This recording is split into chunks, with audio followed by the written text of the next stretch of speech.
So let's get right on into it, family. So as you can see, shocking shadow banning policy discovered. And as usual, what I'll do is, let me switch over to my presentation here, family. What we'll do is that we will start with the ADL, our favorite organization, right?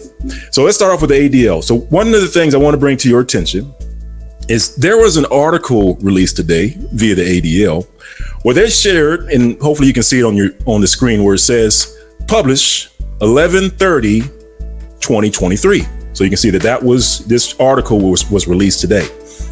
And basically this is a write-up about an initiative where the ADL was working with social media platforms, or where they published, of all things, that they had been working with social media platforms to target what they refer to as hate groups, right? Under the auspices of revenue generating opportunities. I'll show you what they mean by this. So let's keep reading, family. We'll just read a little bit of this, right? So like I said, it's today's date as of the time of this recording. It's 11/30/2023. And it says the Center of Technology and Society, right? And it says anti-Semitic and white supremacist groups and their supporters are using Facebook pages, Instagram profiles, YouTube channels, and X. So family, if you have any information, any material on Facebook, Instagram, YouTube, X, this applies to you. And it says, what their target says, X accounts to raise money for their causes, according to a new review by ADL and Tech Transparency Project. But we're going to not go into detail about the project, but we're going to mainly focus on the ADL because the ADL plays a key part in this, family. They play a key part in this. And of course, I'm just going to read a little bit at the bottom where it says, we found that dozens of accounts, including some of whose very existence violates platforms' policies, are using social media to direct people to outside hate group websites. All right. Sounds great, but let's keep reading. And if we can scroll on down on their page, and again, this is information that comes directly from the ADL's website. And again, this was published today, right? This is published today. And they're saying, based on our findings, ADL, here are our recommendations for industry and government. So they're giving this to industry and government, but you'll see that it goes beyond that here in a second. And it says, just kind of going through the list, I have a couple highlighted here where it says tech companies should strengthen and robustly enforce policies prohibiting outbound links to hate group websites, right? Sounds benign enough, right? But the thing that we need to focus on, family, is who's defining hate group websites and what are they going to do about it? Again, family, the question is who's defining these hate group websites or these hate groups, period, and what are they working with social media outlets, platforms to do about it, right? So let's go to number 3, and it says, tech companies should stop allowing commerce-related product features to facilitate donations. So family, if basically they're saying, like, if anyhow, if your material, if you're asking for donations on your platforms, if your platform points to an external link like a website or something like that, and if that platform, if you're asking for donations, this applies to you. Why does this apply to you? You're minding your own business, right? Well, the ADL has taken the initiative, right, of going on these platforms, and what you'll see is that they've created a list, and then they've also created an action plan, and they've also implemented an action plan. Let's keep going, family. I'm just going to do a quick pause here. Just going to check audio just to make sure we're still good. I know sometimes when you do these lives, the audio doesn't come across. So let me just do a quick audio check, family. Okay. All right. So looks like audio's good. All right. Takeaway here, family, is that there was an initiative initiated by the ADL in partnership with the social media platforms. And of course, they are going under the auspices of identifying hate groups. We'll take a look at who gets to determine, who and what is a hate group, right? What definition that they're using as a hate group. And then we're also going to take a look at what they're doing about it, right? What are they doing about it on these social media platforms? Also, one of the things that they're taking a look at is, if these platforms have donations, right? If they're soliciting donations, they qualify for this initiative, right? So here we go. It says, we found, again, we being the ADL and this other organization, that dozens of accounts, including some whose very existence violates platform policies, are using social media to direct people to outside hate group websites. Again, we have to see who's defining this hate group and who's in this hate group, right? And why does it apply to many of our brothers and sisters on the live right now? Let's keep reading. It says, these sites solicit donations, sell memberships, or hawk hated related merchandise like books, like if you're selling t-shirts, like We Are the Brews. It says mugs and t-shirts. Much of this activity is taking place in plain sight. In some instances, the company's own products are helping hate groups achieve greater fundraising reach. In one case, a hate group installed a Shop Now button on its Facebook page. All right. So just going to drop down where it says major social media platforms are not only hosting hate groups that violate their policies, but at times helping these groups generate streams of revenue to support their movements. All right. So like I said, the main takeaway here, family, is we see that they are homing in on what they're referring to as a hate group. And if these hate groups have donations, selling t-shirts, selling coffee mugs, they are a target of this, or they were a target of this initiative. But here's the kicker, family. This is on the same page, just a little bit further down. It says, first, we compiled a list. Let me read that again. It says, first, we, ADL, compiled a list of hate groups and movements from the ADL's glossary of extremism. Let that sink in, family. So they're engaging Facebook, they're engaging YouTube, X, Instagram, and they are saying, well, hey, these hate groups, you have to do something about these hate groups. And by the way, let me give you a list of the hate groups that we came up with. Hopefully you can see the problem with that, family, because I'm just going to advance the slide just so that we can see, get a little bit more information about this glossary of extremism. Then we'll come back to this page, but check this out, family. So this is their glossary of extremism. So hopefully you can see it here. I'm gonna have my mouse on the screen. It says glossary of extremism and hate home, right? So that's the glossary that they said that they were using on the previous slide, right? So they were using this glossary, and guess who's in the glossary? Who they refer to as Black Hebrew Israelites, right? Black Hebrew Israelite movement is a fringe religious movement that rejects widely accepted definitions of Judaism and asserts that people of color are the true children of Israel. Hashtag what the ADL is calling an extremist, right? And it says some factions are highly anti-Semitic and believe that modern Jews are imposters who have stolen the religious heritage of Black people. Popular BHI, and of course this is their terminology, activities include street preaching and public speaking events.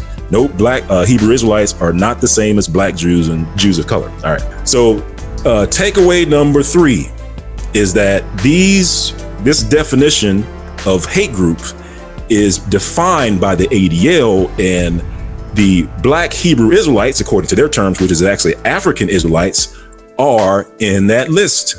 So now that you know, if you're an African Israelite, now that you know that you're on the list, let me show you what they're doing to you, to your stuff on these social media platforms via the ADL, because you are on this list.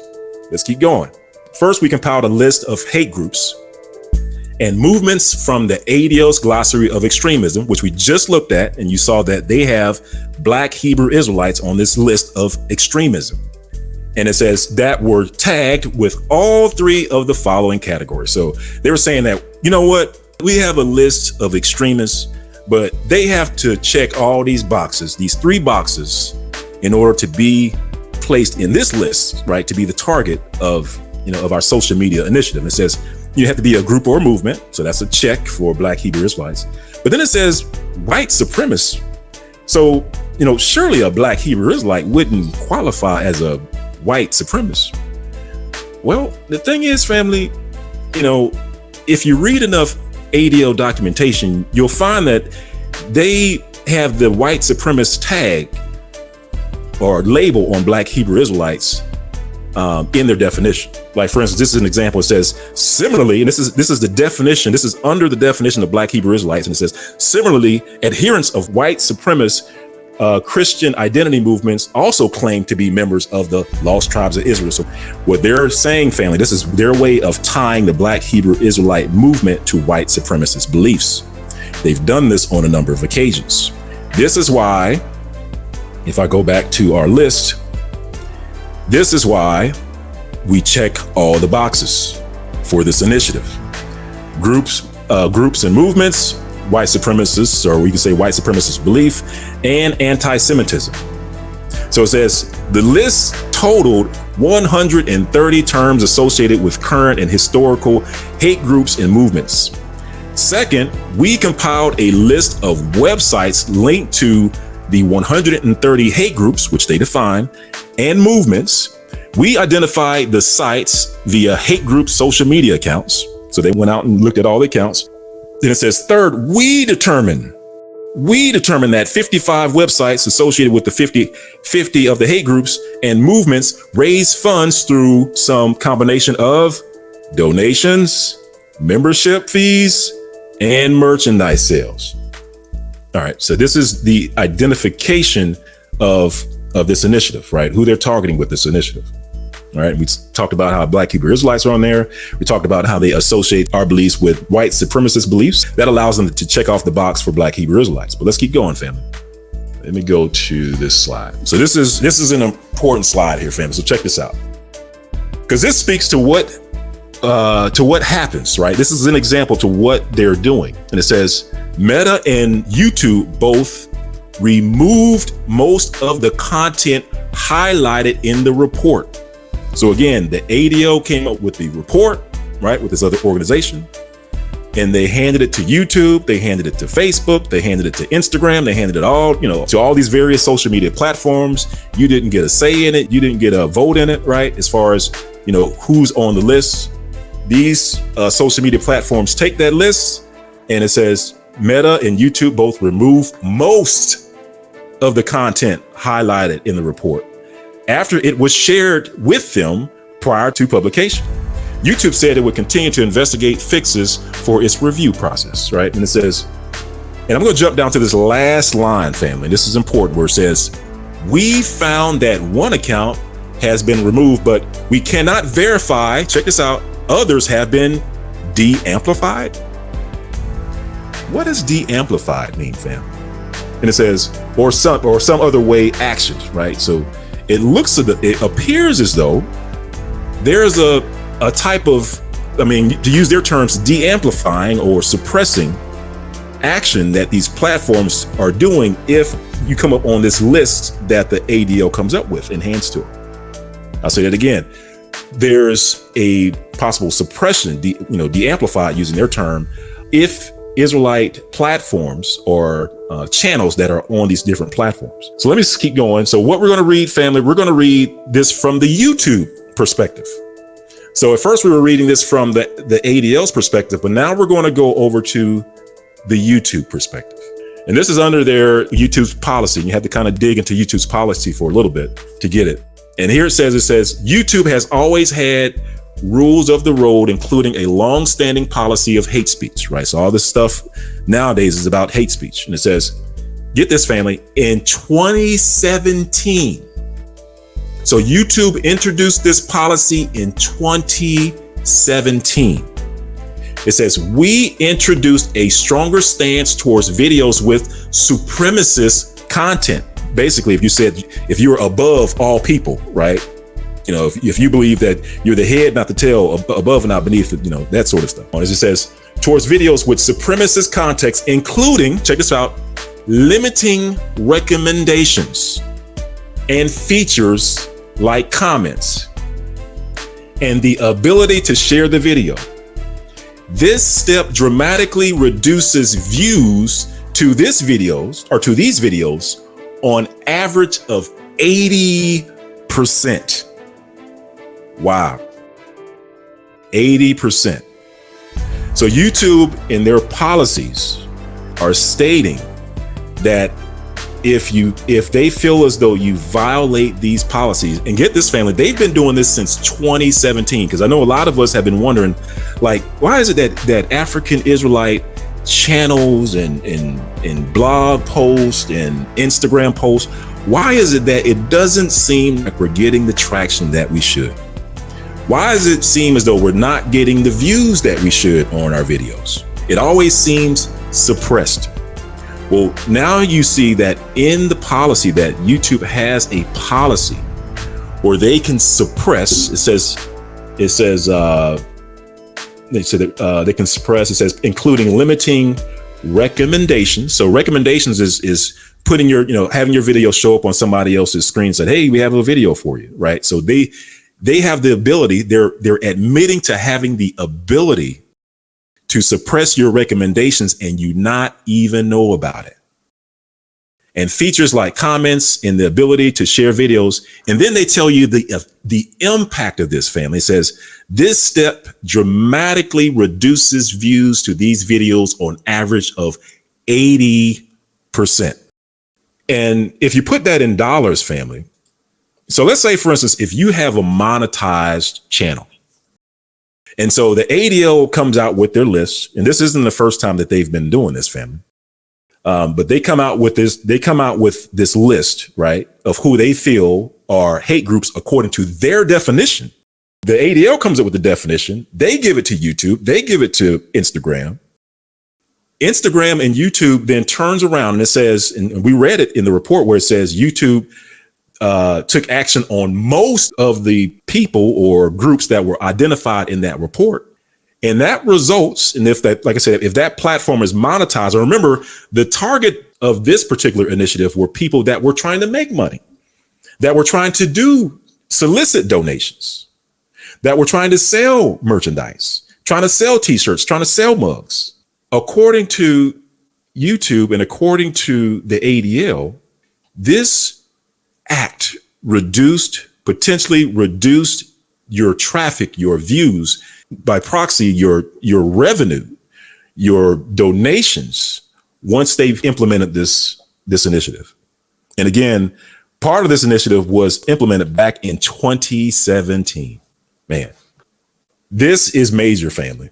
This is major. One, the ADL does not have the right to come up with this list and then to use this list to impact your revenue, to use this list, this made up list of theirs, right?